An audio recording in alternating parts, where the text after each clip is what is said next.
प्रभुं प्राणनाथं विभुं विश्वनाथं जगन्नाथनाथं सदानन्दभाजम्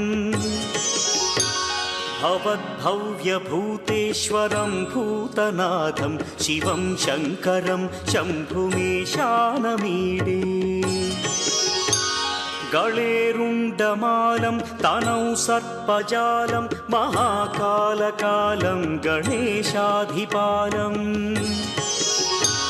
जटाजूटगङ्गोत्तरं गैर्विशिष्यं शिवं शङ्करं शम्भुमीशानमीडे मुदामाकरं मण्डनं मण्डयन्तं महामण्डलं भस्मभूषाधरन्तम् अनादिं ह्यपारं महामोहमारं शिवं शङ्करं शम्भुमीशानमीडे वटाधो निवासं महाट्टाट्टहासं महापापनाशं सदा सुप्रकाशम् गिरीशं गणेशं सुरेशं महेशं शिवं शङ्करं शम्भुमीशानमीडे गिरीन्द्रात्मजा सङ्गृहीतार्थदेहं गिरौ संस्थितं सर्वदा पन्नगेहम् परब्रह्म ब्रह्मादिभिर्वन्द्यमानं शिवं शङ्करं शम्भुमीशानमीडे कपालं त्रिशूलं कराभ्यां दधानं पदाम्भोजनं राय कामदधानम् बलिवर्धयानं सुराणां प्रधानं शिवं शङ्करं शम्भुमीशानमीडे शरच्चन्द्रगात्रं गणानन्दपात्रं त्रिनेत्रं पवित्रं धनेशस्य मित्रम् अपर्णाकळत्रं सदा सच्चरित्रं शिवं शङ्करं शम्भुमीशानमीडे हरं सर्पहारं चिताभूविहारं भवं वेदसारं सदा निर्विकारम् श्मशाने वसन्तं मनोजं दहन्तं शिवं शङ्करं शम्भुमीशानमीडे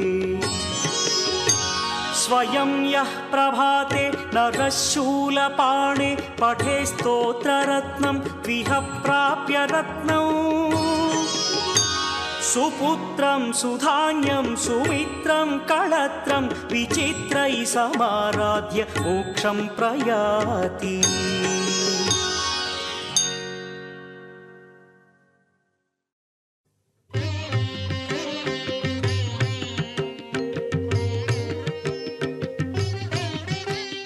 सौराष्ट्रदेशे विशदेतिरम्ये ज्योतिर्मयं चन्द्रकलावतंसं भक्तिप्रदानाय कृपावतीर्णं तं सोमनाथं शरणं प्रपद्ये तं सोमनाथं शरणं प्रपद्ये श्रीशैलसङ्गे विबुधातिसङ्गे तुलाद्रितुङ्गेऽपि मुदा वसन्तं तमर्जुनं मल्लिकापूर्वमेकं नमामि संसार समुद्रसेतुं नमामि संसार समुद्रसेतुम्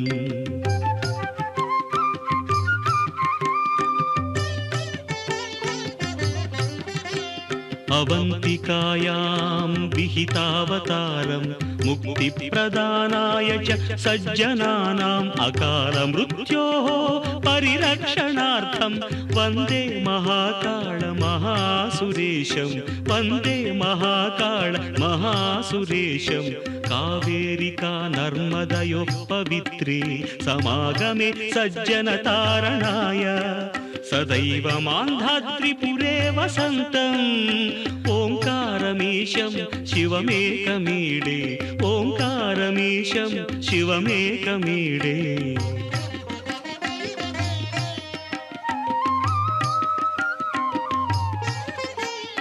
पूर्वोत्तरे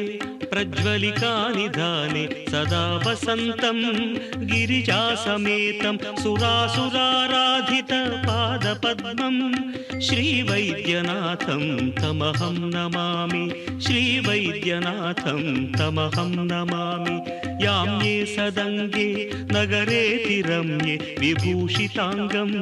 विविधैश्च भोगैः सद्भक्तिमुक्तिप्रदम् ईशमेकं श्रीनागनाथं शरणं प्रपद्ये श्रीनागनाथं शरणं प्रपद्ये।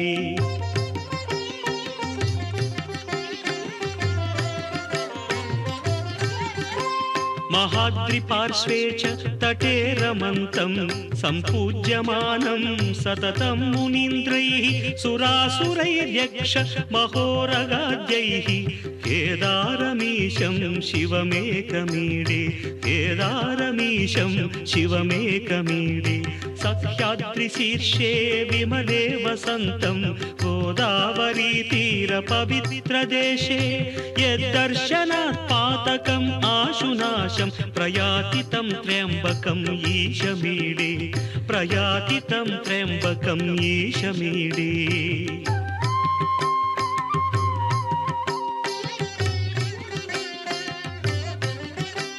सुताम्रपर्णी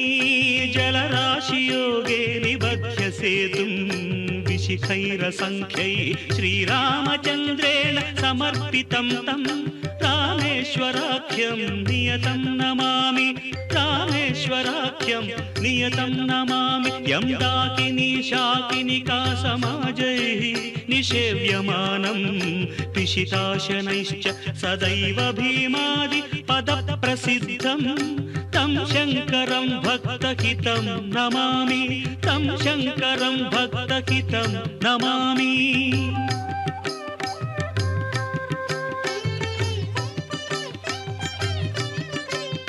सानन्दमानन्दवने वसन्तम् आनन्दकन्दं हतपापबृन्दं वाराणसीनाथमनाथनाथं श्रीविश्वनाथं शरणं प्रपद्ये। इडापुरे रम्य विशालकेऽस्मिन् समुल्लसन्तं च जगद्वरेण्यं वन्दे महोदारतरस्वभावं कृष्णेश्वराख्यं शरणं प्रपद्ये। ज्योतिर्मय द्वादशलिङ्गकानां शिवात्मनां प्रोक्तमिदं क्रमेण स्तोत्रं पठित्वा मनुज्योतिभक्त्या फलं तदालोक्य निजं भजेच्च फलं तदालोक्य निजं भजेच्च।